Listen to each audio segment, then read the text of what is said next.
Welcome to Conversations. My name is Jason Plotkin, and I am the Program Director at Congregation Emanu. During our Conversation series, we sit down with a member of the congregation, community, or perhaps even from the sports world to discuss the current state of affairs. Emanu has been a partner with the ReelAbilities Film Festival since my arrival at the synagogue in 2013, if not before. Last year, our congregation partnered with ReelAbilities to bring Marlee Matlin to town for what would be one of the most memorable programs we've had in the life of the congregation. Definitely feels like forever ago with COVID.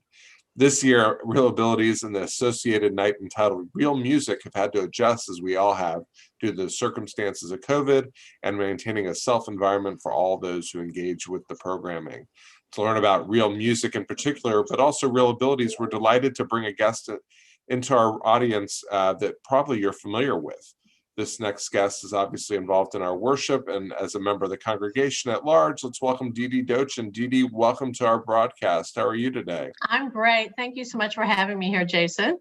Well, we are happy to have you, and for those curious, we were actually supposed to do this last week, but in light of the winter weather, we have shifted. We're all flexible due to COVID, as we all know, and the winter weather, not an exception. But happy to do this. And so, Dee Dee, before we dive into ReelMusic specifically, let's take a step back and talk about the ReelAbilities Film and Arts Festival. For those who may not be familiar with the festival as a whole, tell us a bit about the festival and all that it entails. Great. ReelAbilities Houston is a 10-plus day film and arts festival annually coordinated by the JFS Alexander Institute for Inclusion in collaboration with the Houston Mayor's Office for People with Disabilities. All film, art, and music events are absolutely free. The festival utilizes to open eyes, change perceptions, and erase stigma surrounding people with disabilities, all with a broader mission of advocating for disability equity and inclusion in communities, workplaces, and schools. This year, it's chaired by Benji Hirshorn and co-chaired by Marcy Margolis and Eve Lapin. And our lead sponsors are Tier Memorial Herman, Cornerstone Home Lending, and Joan and Stanford Alexander. And we are lucky to have Tier Memorial Herman as our founding sponsor. That thanks to Carl Josehart, our member at Emanu, who is then CEO of Tier, now COO of JFS, who got Tier involved 9 years ago. So this is our 9th annual ReelAbilities Festival. Wow, and I guess I mentioned earlier, since Emmanuel's been involved since I've been here in 2013, so we really have been involved pretty much since the beginning. So ReelAbilities, the ReelAbilities Festival, outside of Houston, I mean, are we the lone deal, or what's going on around the nation? Yeah, ReelAbilities started in New York, and there are about 17 or so ReelAbilities festivals in the country, but we're really proud in Houston. It's called ReelAbilities, Reel, because it's typically just a film festival, but not in Houston. Here, we've blown it out of the water to also include art, music, and speaker events. Wow, that's really neat. And obviously, you know, you have a role as a past chair. You're involved with ReelMusic right now as a producer. So what got you involved, I guess, in the first place, and what has really led you to this involvement over the years? What have you done over the years that really to contribute to this event, if you don't mind sharing? Yeah, thanks. I love answering this question because people will say, Dee Dee, why are you so involved? Because you don't yet have a disability. You know, they say all of us will eventually have something. But disability advocacy, I got the bug back in the 90s when one of my clients was the Marriott Foundation for People with Disabilities. And that's when it struck me that often the biggest barrier for people with disabilities is perceptions of people who don't have disabilities, who don't know how to accommodate, who judge, et cetera. And that's when it struck me.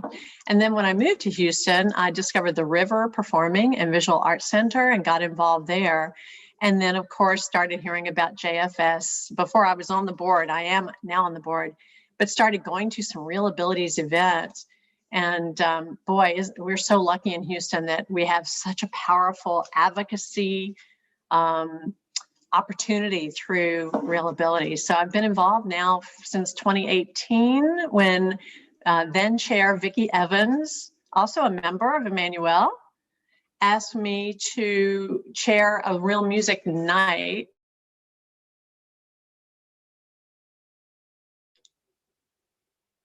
Well, looking at a typical ReelAbilities schedule, it's massive. I mean, it's like any festival, I guess you can say, multiple days, multiple offerings, and in non-COVID years, multiple locations. We mentioned Emmanuel hosted Marley Matlin last year, but you go into schools and theaters, various workplaces. What's the secret behind executing such a massive multi-pronged event in a traditional year? Well, the secret in a traditional year or this year? We can go either way. In any year, because it is massive. Here's our brochure this year. We're not in a place where we can give it to people that much. You can go online, and I know we'll talk about that later. But the secret behind it are the people who put it on. We have the staff at JFS, Rachel Davis, Andy Pelagi, Lene Novominsky, Tynesha Brown, Jamie Weiner, who are all executing it. And then you have volunteers who are passionate about it. And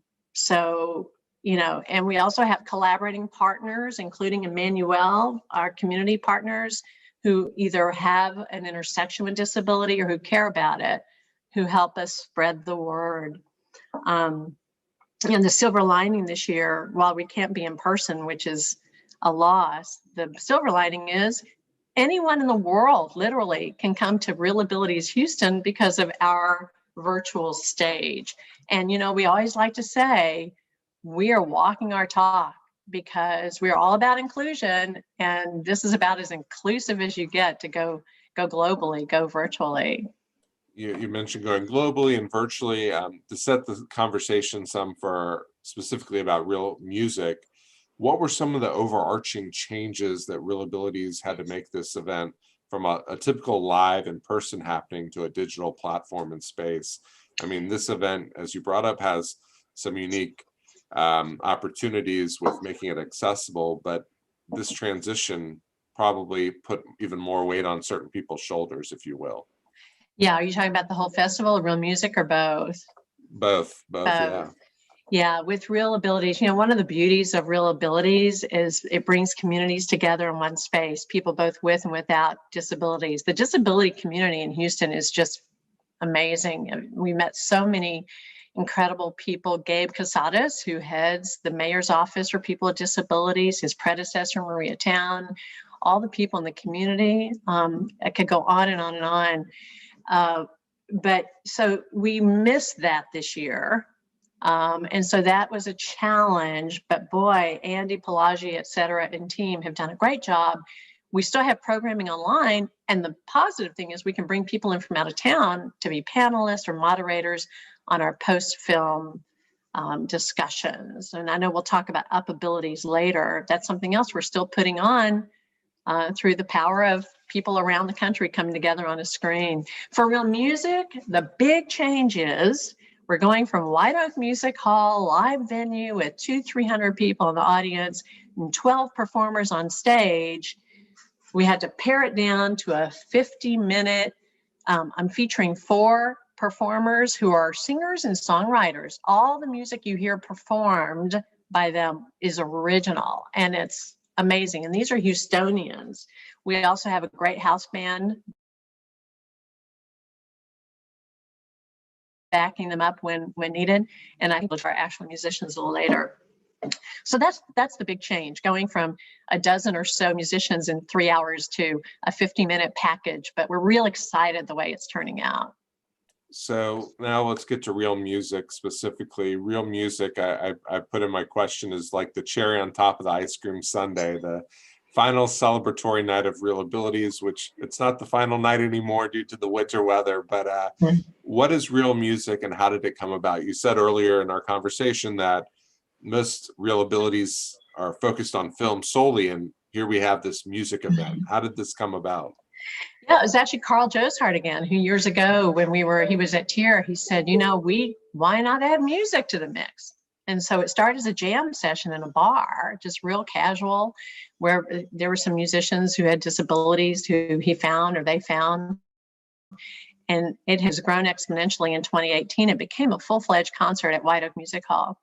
And that's where it is today, except we're not at White Oak Music Hall, but hopefully we'll be there or somewhere next year again. So in the promotions for ReelMusic, you reference local composer Andrew Leinhardt and say that ReelAbilities features musicians that find a way to channel the music within, no matter what obstacles they may encounter on the way out. Yeah. You then go on to say that the evening honors music's universal power to lift us up. As a musician yourself, what do those remarks mean to you? You know, I know a lot of you here through my work as a Shabbaton at Emmanuel, and I can tell you, no matter what side of the bema you sit on, whether congregation or on the bema, you know, music is a connector. You know, music lifts us up. Music is the music of this, is the language of the soul. I know that when we're singing there, and I know when Cantor Simmons, you know, is there, people come to services for different reasons. They want to maybe feel connected to community, going through challenging times, especially this past year. They may be coming to celebrate a simcha. They may be coming to mourn the loss or memory of a loved one. Music has a way of touching the soul and making us feel connected. And that is the power of music. And as relates to like people with disabilities and what the work at Tier Memorial Hermann, music, I have one musician who was in a coma near death. His brother, he'd had a stroke. His brother sang a song to him, and Brandon Ray is his name. It woke him up. And the power of music to find a way out, no matter what barriers get in the way. You know, that's what we're all about. And then beyond that, our 4 performers, that's this Wednesday night, 7 o'clock stream, are amazing musicians. And you don't even see disability. You are glommed onto the talent and the music. And that's what we hope everyone gets to experience Wednesday night. And a reminder, this is airing Wednesday at noon. So literally later today, you'll be able to watch ReelMusic, kind of building off the musicians conversation. For those who have seen clips of previous ReelMusic events or been in the audience before, they're probably amazed, as you said, by this talented group of musicians. Give us an idea of how you and ReelMusic have connected to these musicians. I know some of the people you mentioned are local, but are they all local? Are there returning faces year to year that people can expect to see? How does that work? Yeah, they are all local this year. And the reason is, you know, we did film them live at the JCC's Kaplan Theater in January. So this whole concert's pre-filmed because we couldn't be in the same room because of COVID. We had musicians coming in, you know, at different times. We get our musicians, a lot came through Tier Memorial Hermann, a music therapist who had worked with people who are singers, had been professional or not, and who are now professional. Also word of mouth. Everyone can read the bios of our 4 featured musicians. If you go to the ReelAbilitiesHouston.org site, find ReelMusic, and you'll see bios on our 4 featured performers. You'll also see bios on our house band. We have an incredible group of local musicians who are house band members. But really, we find them through word of mouth and through Tier Memorial Hermann. And, you know, who knows, next year, maybe if we stay virtual or as a hybrid, we can bring people in from outside Houston. Yeah, and that's what's kind of neat about COVID, that you're able to really utilize, there's no geographic barriers anymore. Everyone is accessible, whether they're a participant or a presenter. And that's, you know, continuing on with that conversation, that ReelMusic has had to break away from the traditional setting and move into this digital space. In your role as an executive producer, what have you done to make this shift? Namely, were there specific goals you had established this year that may not have existed in previous years that you sought to achieve with the end product? Yeah, we have. So everyone who watches the concert tonight, it is tonight, 7 o'clock stream, and you can register, and they will. You can find links, or you can actually watch it right on the ReelAbilities site at this point, since it's only in a few hours. We were able to. We have an incredible opening number. That's one of those virtual ensembles that Cantor Simmons does often now during COVID. We have an incredible smashing opening number. Then we have our MCs are Joe, Sam, and Lauren Kelly from Houston, KPRC to Houston. And we filmed that separately. Then we have our performers. And then we have a really neat thing that happens at the end too. And we also have a special drop-in message from Ali Stroker, Tony Award winner Ali Stroker. So what do we do differently? One thing I'm particularly excited about is how I am showcasing our 4 featured musicians to a global stage. I mean, 3 of them are original singer-songwriters. The other is a beautiful singer who's singing an original song co-written by a former Houstonian, a friend of mine. So, you know, we're making the lemonade from the lemon, and we are, you know, nothing's stopping us from putting this on. So you just name dropped Ali Stroker. That name may ring a bell. You mentioned the Tony Award winning Ali Stroker. So, and I think if you start talking about her, it's going to elicit some aha moments from people when you share a little bit about Ali. So A, who is Ali Stroker for those who may not be fully aware, and B, how did she end up at ReelMusic tonight? Yeah, tonight. And on March 1st, she's the one of the 2 Abilities speakers. Ali Stroker, if you watch the Tony Awards, everyone, you may have seen her win a Tony Award in 2019 for her role as Ado Annie in Oklahoma. She's a beautiful singer, incredible, powerful singer who is in a wheelchair. She's the first she's the first actor on Broadway to be in a wheelchair. And she actually grew up in New Jersey. Her vocal coach for her young years, is a friend of mine who's from Texas, who is a vocal coach up there, Susan Sauer McBrayer. And I wanted Ali in the show somehow. I wanted her. And so I was working on that track. And then here, Cheryl Rapp, another congregation member who produces Abilities, was also in the process of approaching Ali Stroker to be one of the speakers. So it was like, you know, share it. So we made them both happen. So Ali Stroker is the speaker at Abilities, one of the 2 speakers on March 1st, which was supposed to be last week. And she's also doing a drop-in message on ReelMusic tonight. Well, very good. As I love as we get to the end of the conversation to share a positive story with our people who are watching. You've obviously been involved with ReelAbilities for some time, and was there a moment or 2 that really stuck with you, or perhaps really drives your participation and involvement with ReelAbilities as a whole, or ReelMusic? Is there something that just is like, this is why I do what I do? Yeah, I can name 2 really memorable situations. One, Brandon Ray, who I mentioned again, and Ron Ryans, another former Reel musician. The texts I get from them after they performed and what it does for them and the words they use and what it meant to them makes every minute of work worth it. And then the second one was here at Emanu last year. After Marlene Matlin spoke, we had a packed house there. And afterwards, a lot of people from Houston's deaf community came to see her. And afterwards, there were about 60 or so still standing around talking in the room. And then, of course, they were signing, and it was really quiet. And you saw this, it was almost like a ballet. People were sign language and their body language and the sign. It was almost like a silent dance, and it just was beautiful. And that's one of my probably most memorable moments.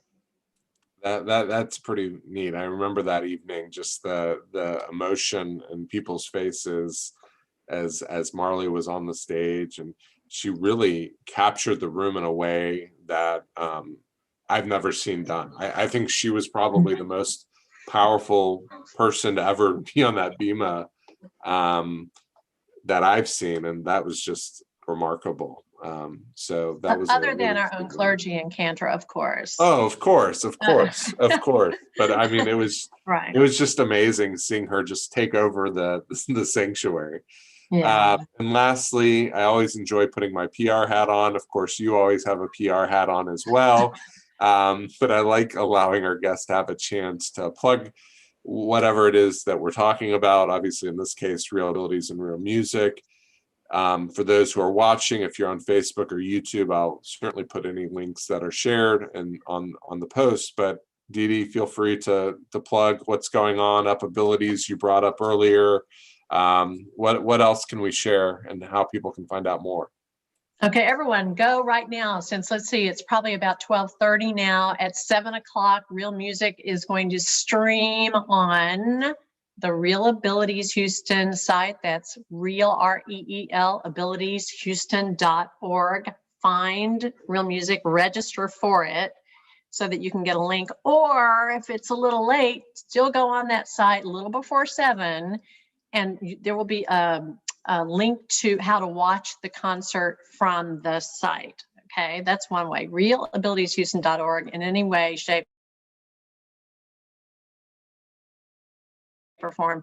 Go there to register and or to watch. We're also doing it on Zoom, so if you register in time and you get that Zoom link, you can watch it that way. We also will have it on Facebook. But the best way at this point is go to ReelAbilitiesHouston.org and register. It's free, and we're not fundraising. It's totally free. And you also have another chance to get involved with ReelAbilities or to enjoy ReelAbilities after tonight. Set on March 1st, we are going to bring UpAbilities, which you can read about on the site as well, to you on your own screen. That is $10, worth it. Come see Ali Stroker and he. Tonight, we hope you'll all join us for ReelMusic, 50 minutes of joy and talent. Tonight at 7 o'clock. So there you go. We will post the link again. ReelAbilitiesHouston.org is for everything. ReelMusic, UpAbilities, the whole Megillah, if you will. It is Forum Week. So I keep feeling the need to drop the word Megillah. But Dee Dee, thank you for coming on today. This was great and educational, and I hope a lot of people tune into ReelAbilities, ReelMusic specifically tonight at 7. So thank you for coming on. Thank you so much for having us, Jason. Thanks. All right. Well, again, thanks to Dee Dee. Thanks to David Tanner, who is behind the scenes running things. Due to the winter weather, we had to shuffle our schedule some and rebook some things, but be on the lookout for information about our next few broadcasts. We are still expecting the leadership from the Houston Restaurant Association in the coming weeks to discuss what the future of the restaurant industry is here in Houston and some of the things now that they were impacted by the winter storm. So that will actually be a fascinating look. And of course, as a reminder, you can catch any episodes you've missed on the Emanu YouTube channel. We have a playlist there that features all 30+ episodes of this conversation series. And again, thanks for joining us, and we will see you next time on Conversations.